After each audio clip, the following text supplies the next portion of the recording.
sex workers and people that use drugs are our real super duper passion point. Jess and I are both people who use drugs, and they, in various states of recovery pathways. So whereas Emily's super duper passion point, while she cares about those folks too, her main passion point is housing and people that don't have access to housing. My aunt actually died outside of a homeless shelter. She told staff that she didn't feel well, and my aunt had schizophrenia, and so automatically, oh, you're crazy, please take your shit outside. So she went outside, she had a heart attack, and she laid in the snow for 3 days until they found her body. Yeah. So that's why I'm here, because I have skin in the game. She's gone. And people were mere feet away who could have prevented that. So what you'll see is a lot of talk and very little action.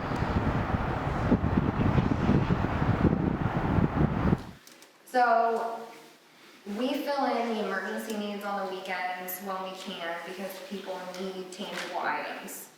They need resources available to them that they can get because a lot of these offices are Monday through Friday. They are 9 to 5. Our folks don't have phones. Our folks were swept away in the flood. You know the flood that made the news where 3 people were swept into the water? Did anybody see that? Okay, those were our folks.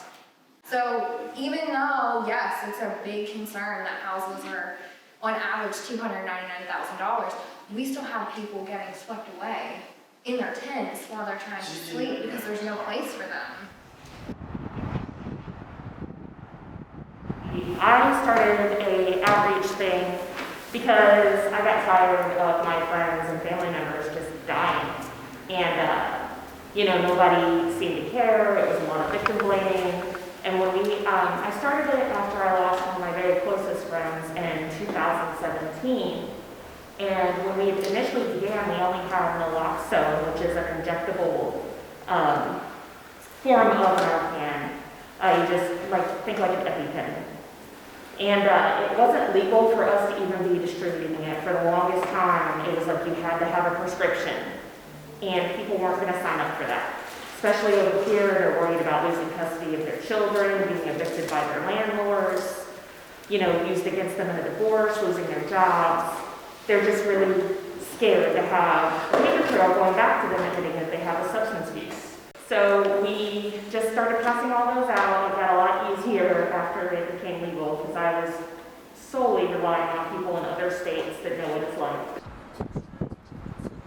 We decided to create a space that wasn't limited by any kind of government funding or charity funding or even charity work. We really want to focus on getting those resources and knowing our rights to the most marginalized in our group to be centered and have the power to then advocate for themselves instead of nonprofits getting grants that we don't even see the money of.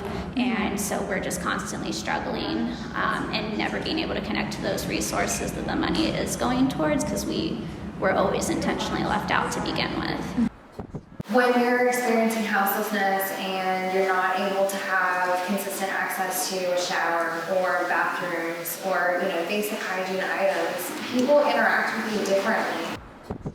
It was very disheartening because you obviously want to keep having hope that these things are going to change. So it was hard to be like, oh, well, all I have to do is get my social work degree and I can help people. And then social workers were like, that's not really what we do. But we, I think, are getting enough community support. We've wanted that's ultimately what we all want to happen anyways, is to give more to the communities and have more community involvement than having to go to these NGOs in the first place.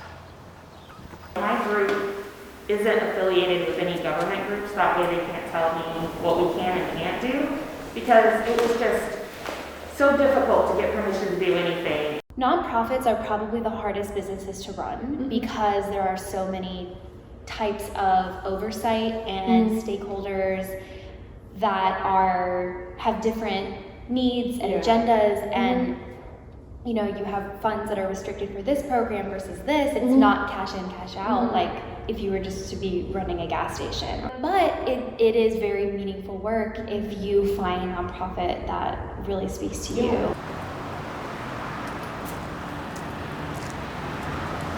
So Baden Feeds, I started this during the pandemic.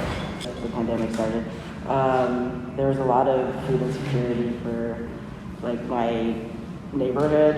So obviously COVID, crazy for everybody, lots of change, but it also showed people how important it is to be able to have access to your food. So I took it upon my hands to just start delivering boxes. So I don't know if you know, but Franklinton is classified as a USDA food desert, which basically means that people in the neighborhood find it difficult to get like affordable good food. And that's either because there's not availability in the neighborhood, so we don't have like, you know, easy access to like a big store, or else a lot of people in the neighborhood, it's just not affordable. I ended up helping over 120 people by myself. It was a pretty big deal back then because not many, like I said, not many places do like a customized meal for your family. So allergens. Allergens stuff. Like I took all of that into consideration. Just because food waste for me, like, It's is a big thing. Like my background is in culinary. Okay. So like food waste, like I have that down. I think honestly the spark was when I was like online and seeing people's posts, whether that was like a Facebook group, and seeing a lot of people saying like they don't have a way of getting food, like there's no money, food stamps, there's like out, you know, like, so I think that's what like the initial spark happened was like, okay, there's a lot of people like not getting food on their table, and that's not okay. So that was the initial reason for Franklinton Farms to start. We started as Franklinton Gardens, as one garden, neighbors coming together to grow food, to feed themselves, their families, and all of that. And from there, it became so popular that You just had to grow. yeah, it just grew and grew and grew. I think we eventually became a like nonprofit, and from there, we were able to kind of like get more land. So that'll be kind of our next Step. we also have, I think there's 30 or 35 households in the neighborhood that we went and built raised beds in their backyard. But we're also hoping to like partner with other local farms. Yeah. That so sounds keep it all, wonderful, you know, in the community. Yeah, because there is a lot going on as well. The soil here in Franklinton is like incredible because of all the floods. Yeah, and it's the oldest neighborhood in Columbus. Yeah. It was the first. Really? Yeah. It was the first. Yeah. And this year is the 225th anniversary. The Quasqua Bicentennial, which is 225 years. 225. Yes, we're calling it Franklintennial because we can spell it.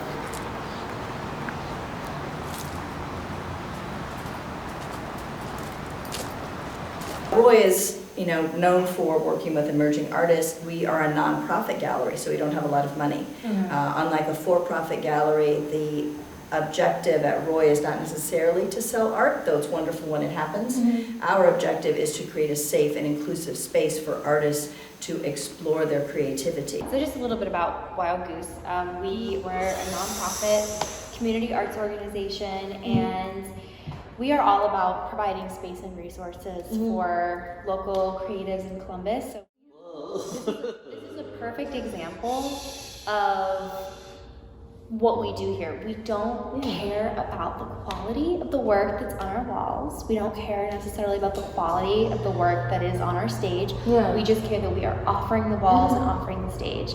So there is a continual lack of affordable and accessible space for creatives in Columbus to build audiences and launch their careers, and they need a space to do that. So we spent 30 years in the short north, 1989 until 2018, because we moved here in 2019. And we moved to several different places because each time we moved to a new place, we could afford it, and then we got priced out of it because of the changing nature of that neighborhood. And many times this happens. Artists move into a space and make it their own and make it the place to be, and then they get priced out of it. And so that, I think, happened to us in the Short North. What does it mean to you to be an ally of artists? I think really just creating opportunities. And you know what's so cool about arts management is that you get to be in the arts, but you have the capacity to, first of all, have a steady paycheck, which for me is a value that I have. It's not for everybody, but for me, that's something that I want. So how can I have a steady paycheck, be in the arts? And the other thing that I can also gather from both of you is that you love people too. So I was like, I love art and I love people. And so arts management is connecting art to the people. Are you personally an artist? I'm not. I'm a curator, I'm an advocate, I'm an ally, but I am not a creator. You need people on my side of the street. You need people to advocate and to sell it and market it. Right. Otherwise you're creating art in a vacuum. I studied arts districts. And it's fascinating to see how they are created and built, and how creative people like to be around each other, and how we find strength in that as opposed to competition. And I'm very curious to see how the future of Franklinton unfolds, especially with the new developments. But I think that there's hope that we can maintain the authenticity here.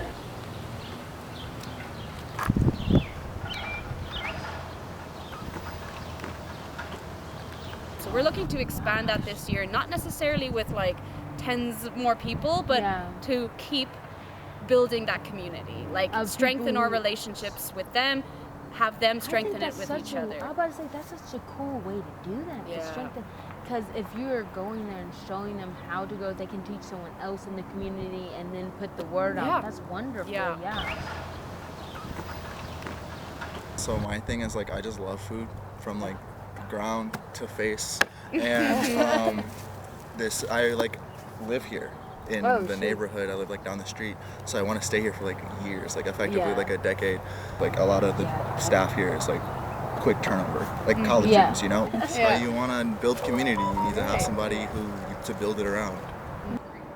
When I say you're very capable, you absolutely are. I never imagined that when I started going to hand out waters and Gatorades out of the trunk of my car that I would be here, that I would be a year and a half later and still going strong with a huge amount of support that consistently shows up.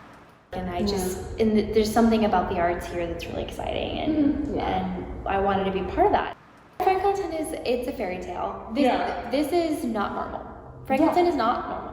I have never experienced anything like Franklinton in my life. Everybody knows each other.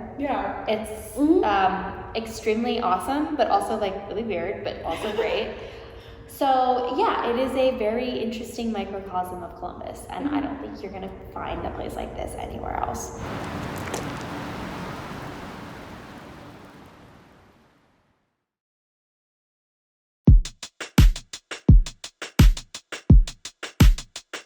In 2055, bar hopping crowds, no one around that enjoy summer vibes. Music playing loud under the clouds, painting nice guys, gloomy sounds. Time flies, some sounds playing